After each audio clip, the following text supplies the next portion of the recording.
का पिज्जा।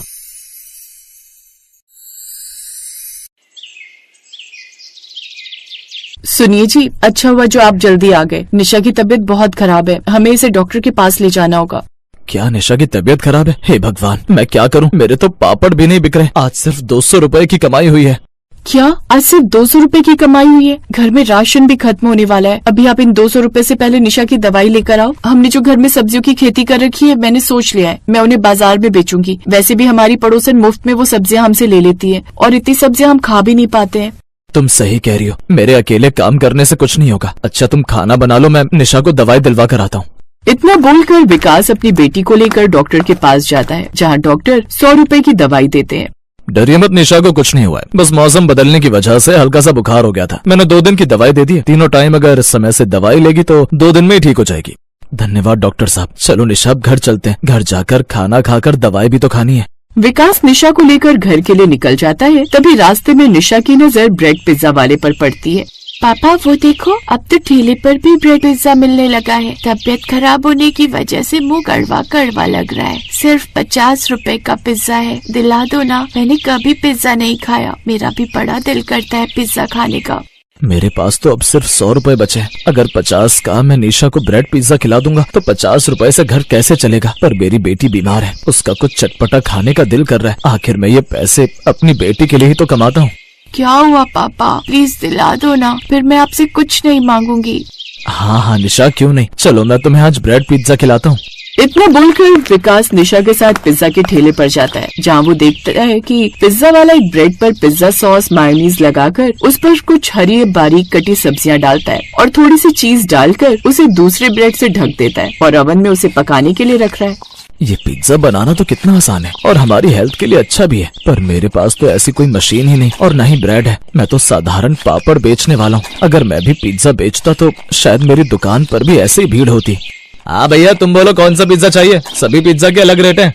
भैया आप बस एक 50 वाला पिज्जा मेरी बेटी को दे दीजिए। इतना बोलकर विकास एक पिज्जा अपनी बेटी के लिए ले लेता है, जिसे खाकर निशा को काफी अच्छा लगता है। कुछ ही देर में वो लोग अपने घर पहुंचने वाले होते हैं और एक बार फिर विकास की नजर एक पापड़ वाले पर जाती है, जिस पर काफी भीड़ होती है। और जब विकास उसके पास जाता है तो वो देखता है कि पापड़ वाला अपने पापड़ पर कुछ चटनी, छोले, आलू और मसाले डालकर 40 रुपए का एक पापड़ बेच रहा है। फिर से विकास के दिमाग की बत्ती जलती है। मैं भी 10 रुपए का एक पापड़ बेचता हूँ, पूरे दिन में 200 या 300 की कमाई होती है। पर इस आदमी को देखो, थोड़े से आलू, छोले और पूरी डालकर बेचने से इसकी कमाई बढ़ गई। अगर मैं भी अपने पापड़ के साथ कोई एक्सपेरिमेंट करूँ, जैसे पापड़ का पिज्जा बना दूं, तो क्या पता कुछ लोग देखकर मेरा पापड़ पिज्जा भी खरीदने लगे। पापा आप इस भीड़ में खड़े होकर क्या सोच रहे हो? घर चलते हैं, मुझे फिर से ठंड लग रही है। हाँ बेटा, चलो हम घर चलते हैं। अब निशा अपने पिता के साथ घर आती है, जहाँ गीता ने बारीक सब्जियां काटकर खिचड़ी में डाली होती हैं। ये देखकर जल्दी से विकास अपने कुछ कच्चे पापड़ निकालता है और उस पर टमाटो केचप और बारीक कटी हुई सब्जियां डाल देता है और बचे हुए 50 रुपए से मायोनीज और पिज्जा सॉस लेकर आता है, जिसे वो पापड़ पर लगाता है और तवे पर सेकने के लिए रख देता है। कुछ ही सेकंड में तवे पर उसका पापड़ पिज्जा बनकर तैयार हो जाता है, जो वो सबसे पहले अपनी बीवी को खाने को कहता है। गीता, आज मैं बाजार में ब्रेड पिज्जा और पापड़ चाट बनाते हुए दुकानदारों को देख रहा था। उसी से मुझे एक आइडिया आया, अगर मैं भी अपने पापड़ को कुछ अलग तरीके से बेचूं तो शायद मेरी कमाई बढ़ जाए। अब तुम बस एक बार ये पापड़ पिज्जा खाकर मुझे बताओ कि कैसा बना है। अगर इसमें कुछ कमी होगी तो मैं उसे अभी सुधार दूंगा, लेकिन मैंने सोच लिया है मैं अब खाली पापड़ नहीं बल्कि पापड़ पिज्जा बेचूंगा। अब आपके दिमाग में कैसा फितूर चढ़ गया है? घर में सिर्फ 50 रुपए थे, उस पैसे को भी आपने मायोनीज और चीज लाने में खर्च कर दिया। भला पापड़ पिज्जा भी कोई खाने वाली चीज है? मैं नहीं खा रही। पापा मेरी तबीयत अब पहले से ठीक लग रही है, मैं खाकर बताऊं? माँ से अच्छा रिव्यू दे पाऊंगी। माँ तो वैसे भी बाहर की चीज नहीं खाती। हाँ हाँ बेटा, क्यों नहीं, जल्दी से खाकर बताओ। अब निशा अपने पिता का बनाया हुआ पापड़ पिज्जा खाकर देखती है, जो उसे काफी अच्छा लगता है। पापा आपने जो पिज्जा बनाया है ये तो ब्रेड पिज्जा से भी ज्यादा अच्छा है। पापड़ बहुत ही कुरकुरे हैं और ऊपर जो आपने सब्जी, सॉस और चीज की स्टफिंग की है वो भी लाजवाब है। आपको कोशिश करनी चाहिए। मुझे उम्मीद है आपके साधारण पापड़ से ज्यादा बिकेंगे पापड़ पिज्जा। बस इसके ऊपर थोड़ा सा ऑरिगेनो और चिली पेपर डाल दो, जैसे ये पिज्जा वाले डालते हैं। मैंने अपना पापड़ पिज्जा बेचना तो शुरू करा, पर मेरे पास इतनी सामग्री नहीं है। न चीज है, न पिज्जा सॉस है और न ही रेड चिली और न ही ऑर्गेनिक पेपर है। विकास जी, अगर इंसान को कुछ नया करना होता है तो वो इतना सोचता नहीं। हम वैसे भी कभी किसी से कर्ज नहीं लेते। इस बार अपना बिजनेस बढ़ाने के लिए कर्ज ले लेते हैं। अगर कमाई हो गई तो कर्ज चुका देंगे, और अगर कमाई नहीं हुई तो मैंने सोच ही रखा है सब्जी बेचने का काम। सब्जियां तो बिकनी ही है। गीता अपने पति का हर कदम पर साथ देती है। इसी तरह 2 दिन बीत जाते हैं और इन 2 दिन में विकास अपने किसी दोस्त से 2000 रुपए कर्ज लेता है और उन पैसों से पिज्जा बनाने का सामान और एक पुराना किराए पर ठेला लेकर आता है। पापड़ पिज्जा ले लो, पापड़ पिज्जा, शहर में नया डिश 50 रुपए में, जो आज से पहले न कभी देखा न कभी खाया होगा।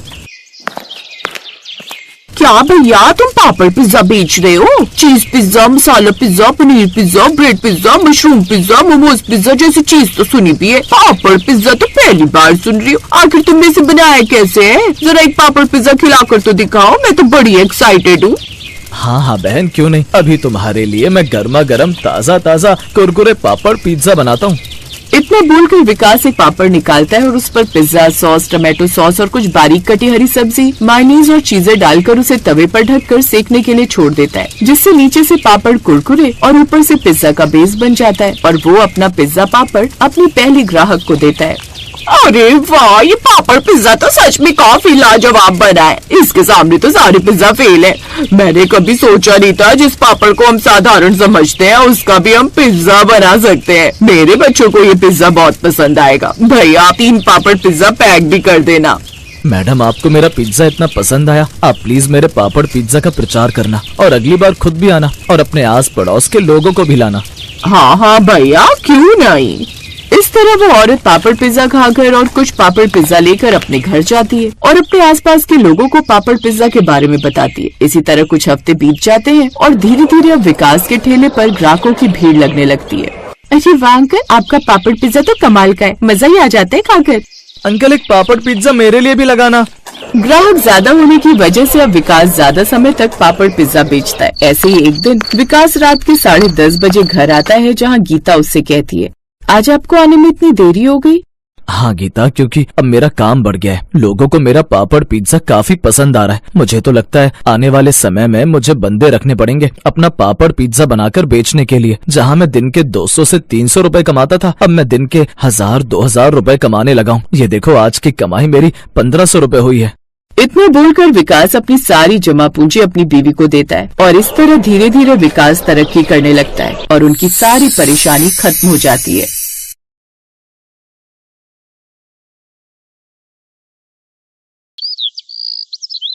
रामगढ़ गांव में सुधा अपने बेटे के साथ बहुत ही खुशी से रह रही थी। सुधा को पिज्जा बहुत पसंद था। गौरव बेटा, आज मेरा पिज्जा खाने का बहुत मन कर रहा है, बाजार से जाकर मेरे लिए एक पिज्जा ले आ। ये सुनकर गौरव बोलता है, अरे माँ, बुढ़ापे में पिज्जा भी कोई खाने की चीज है? ये सब बच्चों की खाने वाली चीजें होती हैं। तुम तो बस दाल रोटी खाओ और प्रभु के गुण गाओ। अरे मन तो मन होता है, बुढ़िया हो गई तो क्या हुआ, बूढ़े लोगों का मन नहीं होता क्या? अच्छा ठीक है, ले आऊंगा पिज्जा तुम्हारे लिए। तुम तो गुस्सा हो गई, मैं तो बस मजाक कर रहा था। गौरव अपनी माँ के लिए पिज्जा लेने चला जाता है। कुछ देर बाद गौरव पिज्जा लेकर आता है और दोनों मिलकर मजे से पिज्जा खाते हैं। एक दिन गौरव अपने ऑफिस से घर आ रहा था, तभी रास्ते में उसे एक पिज्जा की शॉप दिखती है और वो सोचता है, आज माँ के लिए पिज्जा ले जाता हूँ, इसे देखकर वो बहुत खुश हो जाएंगी। इतना सोचने के बाद गौरव पिज्जा लेने चला जाता है और पिज्जा लेकर घर की तरफ निकल पड़ता है। तभी रास्ते में एक कार से उसका एक्सीडेंट हो जाता है। बहुत देर हो जाने पर जब गौरव घर नहीं पहुंचता तो उसकी माँ चिंता में उसे फोन लगाती है, पर गौरव का फोन नहीं लगता। कुछ समय बाद सुधा को एक अनजान नंबर से फोन आता है और गौरव के मरने की खबर मिलती है। ये खबर सुनते ही सुधा के पैरों तले जमीन खिसक जाती है और वो फूट फूट कर रोने लगी और कहती है, हे भगवान, ये अचानक क्या हो गया? मेरे बुढ़ापे का इकलौता सहारा मेरा बेटा ही था, वो भी तूने छीन लिया। अब मैं किसके सहारे जिंदा रहूंगी? उसकी यह हालत देख पड़ोसियों से सांत्वना देकर चले जाते हैं। सुधा अपने बेटे की चिता को जला देती है। अब वो बिल्कुल अकेली हो जाती है। वो गौरव की बातों को याद करके रोती रहती थी। बेटे के मर जाने के बाद सुधा के घर की हालत बिगड़ने लगी थी। उसके पास खाने के लिए कुछ नहीं बचा था। वो खाने के लिए पड़ोसियों के घर मांगने जाती है और बोलती है, बेटा मुझे कुछ खाने को दे दो, बहुत भूख लग रही है। अरे अम्मा, मैं तुम्हें खाना खाने को जरूर दे देती, पर अभी तो मेरे घर में खाना खत्म हो गया है, सबने खाना खा लिया। इतना कहकर वो औरत अपने घर का दरवाजा बंद कर देती है। कोई उसे खाने को नहीं देता, सभी बहाना बनाकर उसे वापस भेज देते। अपनी ऐसी हालत देख वो सोचती है, अगर मेरा बेटा आज जिंदा होता तो मेरी ये हालत कभी नहीं होती। वो सबकी मदद किया करता था, पर आज सब भूल गए हैं कि मेरे बेटे ने एक समय पर उनकी मदद की थी। आज उसकी माँ को मदद की जरूरत है, पर किसी ने भी मेरी मदद नहीं की। तभी वहां से एक औरत गुजरती है और सुधा को यूं रोता देख पूछती है, क्या हुआ बहन, तुम रो क्यों रही हो? सुधा रोते रोते उस औरत को अपना सारा दुख बताती है। क्या बताऊं बहन, मेरे बेटे के मरने के बाद मुझ बेसहारा का इस दुनिया में अब कोई नहीं है।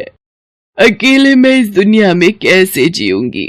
मेरे पास खाने के लिए पैसे नहीं हैं। सुधा की कहानी सुनने के बाद वो औरत सुधा से कहती है, ऐसे हिम्मत हारने से कुछ नहीं होगा, खाने के लिए कमाई का कोई जरिया ढूंढना ही पड़ेगा। आजकल तो खाने पीने की इतनी सारी चीजें आ गई हैं और उन्हें बनाना भी आसान हो गया है। जो भी तुम्हें पसंद हो, जो भी तुम्हें आता हो, उसे बनाकर बेचने लगो। इतना बोलकर वो औरत वहां से चली जाती है। सुधा अब सोचती है कि वो ऐसा क्या काम करे। अचानक उसे पिज्जा का ख्याल आता है और वो बोलती है, क्यों ना मैं पिज्जा बनाकर बेचूं, इससे कुछ पैसे भी घर में आ जाएंगे। सुधा के पास अपने कुछ जेवर रखे होते हैं, उन्हें बेचकर वो अपने घर के आगे पिज्जा का एक छोटा सा ठेला खोलती है और पिज्जा बनाकर बेचने लगती है। धीरे धीरे उसका बनाया पिज्जा पूरे गांव में मशहूर हो जाता है और सुधा अब एक बड़ी दुकान खोल लेती है। धीरे धीरे उसकी दुकान बढ़िया चलने लगती है और वो अमीर बन जाती है। एक दिन उसकी दुकान पर एक छोटा बच्चा आता है और उससे खाना मांगता है। अम्मा, मुझे कुछ खाने को मिलेगा क्या? मैं बहुत भूखा हूँ, मुझे भूख लग रही है। बेटा, तुम्हारे माता पिता कहाँ हैं? तुम अकेले दुकान में क्यों घूम रहे हो? अम्मा, मेरा नाम मोहन है, मैं एक अनाथ बच्चा हूँ। मेरे माता पिता अब इस दुनिया में नहीं है। हाँ हाँ, जरूर खाने को मिलेगा। तुम जो खाना चाहो वो खा सकते हो। तुम चिंता मत करो, आज से तुम्हारा ख्याल मैं रखूंगी। ये कहकर सुधा मोहन को गले लगा लेती है और अपने साथ अपने घर ले जाती है। उसे उस बच्चे में अपना बेटा मोहन दिखता है। वो उसका ख्याल अच्छी तरह रखती है, उसे स्कूल भेजती है और उसे पाल पोस कर बड़ा करती है।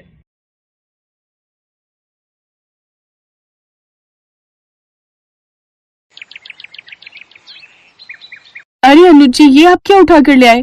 वैसे ही हमारा एक कमरे का घर है, आखिर इतना सारा सामान रखेंगे कहाँ हम? रहने दे बहू, ये हमारी कभी नहीं सुनेगा। ना जाने फालतू की चीज उठा कर ले आता है। ये नहीं कि पहले घर बनवा लूं, घर का प्लास्टर झड़ रहा है, अब तो घर भी सड़क से नीचे आ गया है, लेकिन नहीं, इसे तो बस इन सब बेकार की चीजों में ही खर्च करना है। माँ, ये कोई फालतू की चीज नहीं है, बल्कि बहुत ही काम की चीज है। और ना ही मैंने इस पर कोई फालतू के पैसे खर्च किए, बल्कि मेरे मालिक ने मुफ्त में दी है। वो तो इसे फेंक रहे थे, लेकिन मैंने सोचा कि इसमें थोड़ा काम करवाकर इसको ठीक करवा लूंगा। और आखिर करोगे क्या इस मशीन का? तुम जानती हो, इस मशीन से पिज्जा बनता है, जो मैं अपनी कंपनी में बनाता हूँ। और मैं सोच रहा हूँ कि कुछ एक दुकान खोलकर खुद का पिज्जा बनाने का काम खोलूंगा। यहाँ के लोगों को तो पता भी नहीं है कि पिज्जा क्या होता है। वो बेचारे जब ये वेज पिज्जा खाएंगे ना, तब उन्हें पता चलेगा कि क्या होता है ये वेज पिज्जा। अरे वही तो कह रही हूँ, यहाँ के लोगों को पता नहीं कि पिज्जा क्या होता है, तो वो कभी नहीं खाएंगे। और अभी मत पड़ इन सब चक्करों में। और अगर तेरी नौकरी चली गई और तेरा नया काम भी नहीं चला ना, तो हमारे खाने के लाले पड़ जाएंगे। अरे माँ, तो मैं कौन सा अभी खोलने के लिए कह रहा हूँ, कुछ समय बाद। इसलिए तो मैंने रूपाली को भी कढ़ाई में ही वेज पिज्जा बनाना सिखा दिया है, ताकि कल को ये भी पिज्जा की दुकान संभाल सके। एक रोज आधी रात को तेज बारिश आने लगती है, जिससे उनकी छत टपकने लगती है। अरे ये क्या, घर में तो पानी आ गया। मेरे माइक्रोवेव को उठाकर कोई ऊपर रख दो, नहीं तो बारिश के पानी से ये खराब हो जाएगा। ये देखो, इसे तो इस हालत में भी अपने इस मुए माइक्रोवेव की चिंता सताई जा रही है। फिर अगली सुबह। रूपाली, बारिश थम गई है, मैं काम पर जाने से पहले बाजार से बड़ी सी पन्नी ले आता हूँ, उसे छत पर डाल दूंगा, जिससे पानी अंदर नहीं आएगा। जी आप रहने दीजिए ना, वो क्या है ना, मेरा मन आज सुबह से बहुत बेचैन हो रहा है। आज आप काम पर से भी छुट्टी ले लीजिए और फिर पिन्नी लेने भी कल चले जाना। अरे कुछ नहीं होगा रूपाली, मैं बस यूं गया और यूं आया। ये कहकर अनुज दुकान की ओर चला जाता है, लेकिन रास्ते में काफी पानी भरा हुआ था। वो कुछ दूरी पर चलता है कि तभी बिजली के खंभे से लटकती तार पानी में गिर जाती है, जिससे पानी में करंट आ जाता है और अनुज उसकी चपेट में आ जाता है, जिस कारण उसकी मौत हो जाती है। अनुज की मौत की खबर जब उसके घर वालों को लगती है तो उनके पैरों तले जमीन खिसक जाती है। हाय मेरा बच्चा हमें छोड़कर चला गया। हे ऊपर वाले, ये तूने क्या किया? अरे जाने की उम्र तो मेरी थी, मेरे बेटे ने तो अभी तक कुछ देखा भी नहीं था। उसके आगे उसकी पूरी जिंदगी पड़ी थी। नहीं, इन्हें कुछ नहीं हुआ। माँ जी आप क्यों रो रही हैं? ये तो बस सो रहे हैं। अभी आप देखना, नींद पूरी होते ही जाग जाएंगे। सुनिए ना, उठिए ना, अभी तो हमें बहुत कुछ करना है। आपने कहा था ना साथ में मिलकर वेज पिज्जा की दुकान खोलेंगे और दोनों उसमें मिलकर पिज्जा बनाएंगे। बहू होश में आ, अनुज हमें छोड़कर जा चुका है और अब वो कभी लौट कर नहीं आएगा। हम दोनों को अकेले छोड़कर वो जा चुका है। इसके बाद रूपाली फूट फूट कर रोने लगती है। ऐसे कुछ दिन बीत जाते हैं। एक रोज रूपाली अनुज के लाए हुए उस माइक्रोवेव को उठाकर दुकान जाने लगती है। रूपाली बहू, तू ऐसी हालत में इस मशीन को लेकर कहाँ जा रही है? माँ जी, अब वो हमारे साथ नहीं है। अब हम दोनों गरीब सास बहू को मिलकर ही कुछ करना होगा। और वैसे भी अनुज जी का सपना था इसे पूरा करने का, तो अब मैं उसे पूरा करूंगी। पिज्जा बनाना उन्होंने मुझे सिखाया ही था, और वो भी कढ़ाई में। अब वेज पिज्जा बनाकर हम उसे गांव भर में बेचेंगे, जिससे हमें थोड़ी कमाई भी हो जाएगी और उनका सपना भी पूरा हो जाएगा। तुम ठीक कहती हो बहू, अब तो हमें उसका सपना पूरा करना ही होगा। तभी अनुज की कंपनी से उसका मैनेजर आता है। ये लीजिए माँ जी, ये अनुज की पिछले महीने की तनख्वाह है, इसे आप रख लीजिए, शायद आपके ही कुछ काम आ जाए। बहुत बहुत शुक्रिया बेटा, ये पैसे हमारे बहुत काम आएंगे। माँ जी शुक्रिया मत कहिए, ये पैसे अनुज की मेहनत के हैं।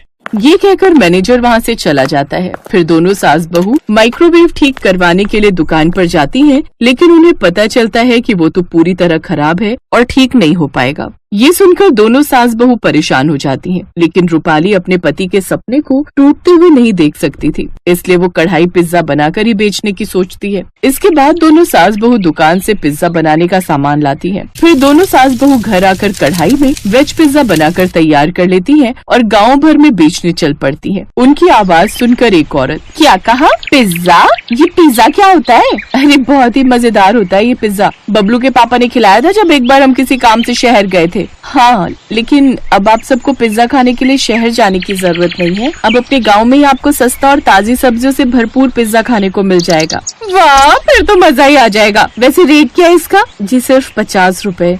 अरे वाह, इतना सस्ता। अच्छा तो लगा दो जल्दी से मेरे लिए वेज पिज्जा। हाँ, और मेरे लिए भी। उनका बनाया हुआ वेज पिज्जा सबको बहुत पसंद आता है। अच्छा, आज वैसे भी मेरे घर पर कुछ मेहमान आने वाले हैं, तो मुझे 10 वेज पिज्जा पैक करके दे दो और मेरे लिए भी 4 बना दो। आज मैं खाना नहीं बनाऊंगी, हम सब भी यही खाएंगे। फिर सुमित्रा और रूपाली जल्दी से अपने घर जाती हैं और कढ़ाई में अलग अलग तरह की सब्जियों का पिज्जा बनाकर तैयार कर लेती हैं। कुछ देर बाद ग्राहक उनके घर पर आते हैं और उनको पैसे देकर अपने अपने पिज्जा लेकर चले जाते हैं। फिर अगले दिन रमा एक लड़के के साथ उनके घर आती है। रूपाली, ये मेरा भाई रोहन है, मुंबई में रहता है और बहुत बड़ा यूट्यूबर है। इसने कल जब तुम्हारे हाथों का बना हुआ कढ़ाई वेज पिज्जा खाया तो इसको बहुत पसंद आया। हाँ, मुझे तो यकीन ही नहीं हो रहा कि कोई गांव में रहने वाली औरत इतना अच्छा पिज्जा बना सकती है, और वो भी कढ़ाई में, और वो भी किसी दुकान में नहीं बल्कि घर से ही। मैं आपकी वीडियो बनाकर अपने चैनल पर डालना चाहता हूँ, अगर आप लोगों को कोई एतराज ना हो तो। भला हमें क्या एतराज होगा। बताइए माँ जी, आपको ये कढ़ाई वेज पिज्जा बनाना कहाँ से आता है? आज तक सबने माइक्रोवेव में बने हुए पिज्जा तो खाए होंगे, लेकिन कढ़ाई पिज्जा हमने पहली बार देखा है। बेटा, मुझे ये सब मॉडर्न खाना बनाना कहाँ आता है। ये सब तो मेरी बहू ने मेरे बेटे से सीखा था, जो कि एक कंपनी में पिज्जा बनाने का काम करता था। जी माँ जी बिल्कुल सही कह रही हैं। और ये कढ़ाई वेज पिज्जा भी मुझे उन्हीं ने बनाना सिखाया था। ये उन्हीं का सपना था जिसे हमने पूरा किया है। रोहन उनकी वीडियो बनाकर अपने चैनल पर अपलोड करता है। अब सास बहू का कढ़ाई वेज पिज्जा हर जगह मशहूर हो जाता है, जिससे उनकी माली हालत काफी सुधर जाती है और अब वो खुद का बड़ा पक्का घर बनवा लेती है। कुछ समय बाद अब वो खुद का रेस्टोरेंट खोलती है, जिसमें पिज्जा ही बेचती है। अब वो और भी लोगों को काम पर रख लेती है। उसे देखकर सास की आंखें भर आती हैं और वो उसे गले से लगा लेती है।